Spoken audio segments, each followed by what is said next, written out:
Kamusta mga idol? PBA update muna tayo. Calvin Abueva may posibilidad kaya na matrade bago magsimula ang PBA All-Filipino Cup. Matapos nga ang nakakadismayang performance ni Abueva sa Commissioner's Cup Finals, lumabas ang balita na posibleng pakawalan na ng Magnolia si The Beast. May mga kumakalat sa social media na baka sa Converge siya itapon ng hotshots dahil nandun ang kanyang long-time backer na si Pampanga Governor Delta Pineda. May mga nagsasabi na sobrang dismayado daw ang SMC sa naging performance ni Abueva simula nung na-trade siya sa Magnolia noong 2021.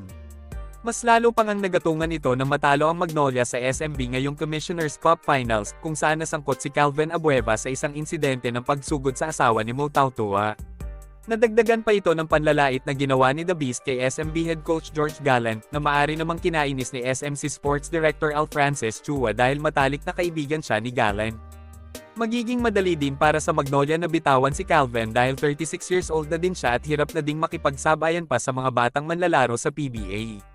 Wala pa namang kasiguraduhan kung sa Converge nga siya malilipat mga idol dahil usap-usapan pa lang ito. Hindi lang naman kasi si Abueva ang nasa hot seat ng Magnolia ngayon dahil may mga player din ng koponan ang nag-underperform nitong nakaraang PBA Finals. Kabilang na dito sina James Lafut at Abot Ratter na inaasahan sana na didepensa kay The Kraken Junmar Fajardo, pero hindi naman masyadong pinakinabangan ni Coach Chito Victolero. Sa ngayon ay paniguradong maglalabas ng mabigat na desisyon ng koponan pagkatapos ng All-Filipino Cup. Para lalo pang makapag-isip ang hotshots kung sinong mga players at coaches ang tatanggalin.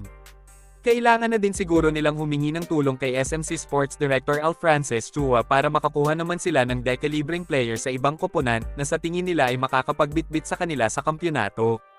Palagi na lang kasing SMB at Hinebra ang binibigyan ng prioridad ni Al Francis Chua para makakuha ng magagaling na players mula sa ibang koponan.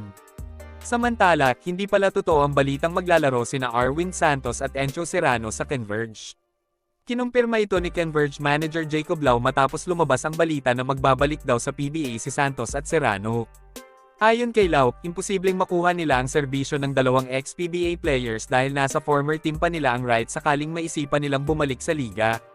Si Arwin Santos ay naglaro para sa Northport Batanguer, habang si Serrano naman ay hindi na pumirma ng contract extension sa Phoenix Super LPG.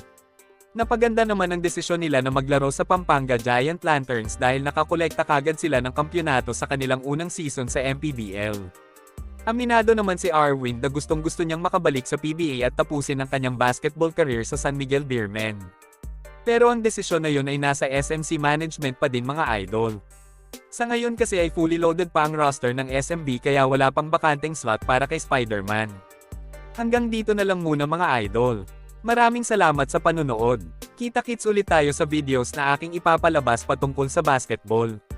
Kung bago ka pa lang sa channel ko, please consider to subscribe at huwag kalimutan pindutin ang like at notification bell button para updated ka sa videos na aking ipapalabas. Salamat mga idol!